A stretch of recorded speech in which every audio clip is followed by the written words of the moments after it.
Hello, my name is Mike Reed. Et je suis Lise Lavoie. Lise and I have had the privilege of being a part of many of the videos produced by the West Island Palliative Care residents. Depuis sa création en 2002, la résidence a été à l'avant-garde des soins palliatifs et a accompli de nombreuses réalisations. Milestones of service, milestones of quality care, and milestones of excellence.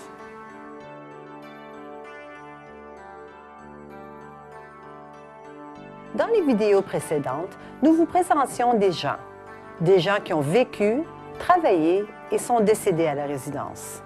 La résidence a toujours mis l'accent sur les gens et les échanges que nous entretenons avec la communauté, et elle continuera de le faire. This video hopes to give you a better understanding of the residents as a West Island resource and as a world leader in groundbreaking hospice care. I lucked out and I ended up in this palliative care center in the West Island.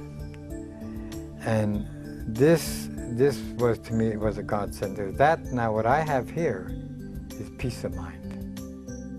La résidence croit que les services de soutien pour les personnes en deuil sont essentiels pour offrir des soins de la meilleure qualité possible à la communauté. Voilà pourquoi la résidence a mis sur pied un programme de soutien pour les enfants en deuil qui s'intègre bien aux services existants. The Children's Bereavement Program services children throughout the community. The residents created a new website for bereaved teens, one of the first in Canada. Et nos groupes de soutien pour les adultes a lieu plusieurs fois par année et est offert en français et en anglais. So when my father came here, to be honest with you, he started to cry. And he kept looking at me like, thank you, because he was so grateful. He was just so grateful to be here. My son Joseph came in to say goodbye to his grandpa. He's 9. I asked him, I was concerned that he would be frightened by his first experience with death. And I wanted him to be comfortable with it because everybody dies. And when he came in and I showed him around and I asked him, I said, how do you find the place? How you doing? He says, Ma, he said, it's comforting here.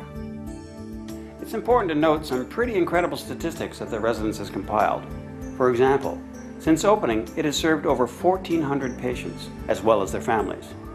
Du plus jeune patient âgé de 18 ans au plus vieux, âgé de 98 ans. And the number of volunteer hours has been staggering. Over 125,000 volunteer hours have been logged. Ce montant représente 4 836 quarts de travail par année.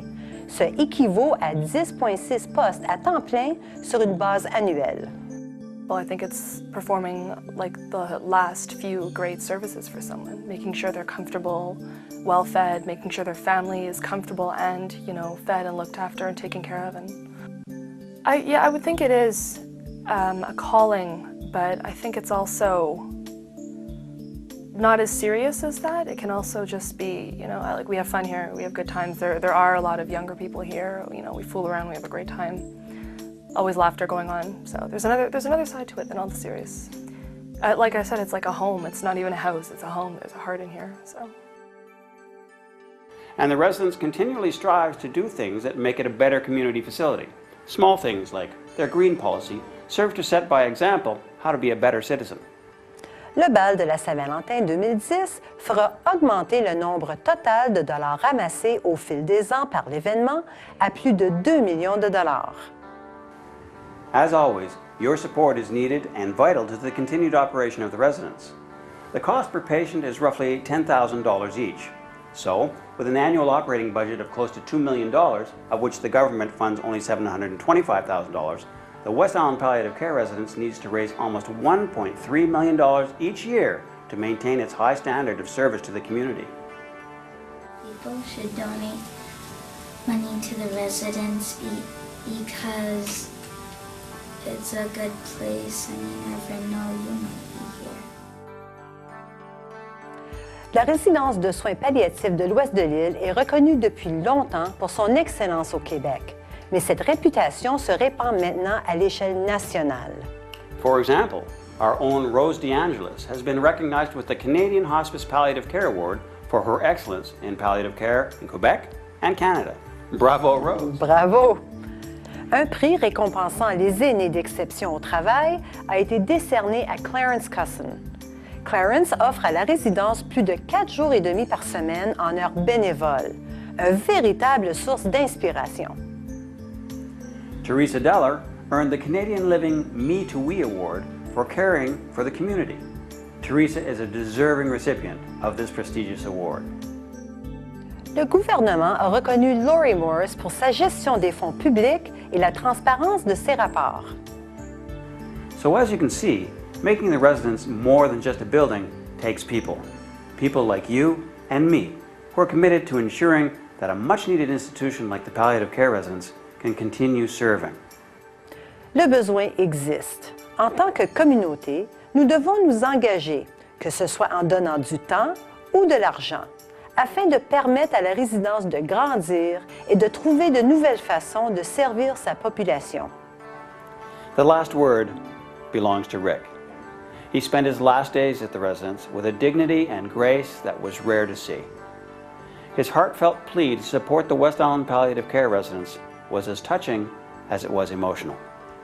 On behalf of Lise, myself, the staff, the volunteers, and all of the patients and families, thank you.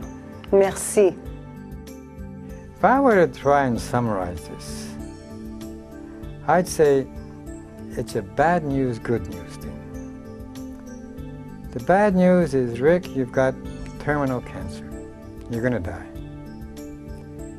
The good news, you've got palliative care. You are going to die exactly how you want. You're not going to have pain. You're not going to have any major upheaval. You're just going to quietly slip away after having covered all your bases. Take a hard look at this, because as I've said in previous videos, today I'm talking to you. Tomorrow, Mr. CEO, it may be you.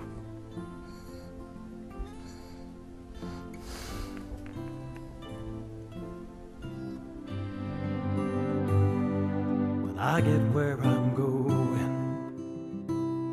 on the far side of the sky.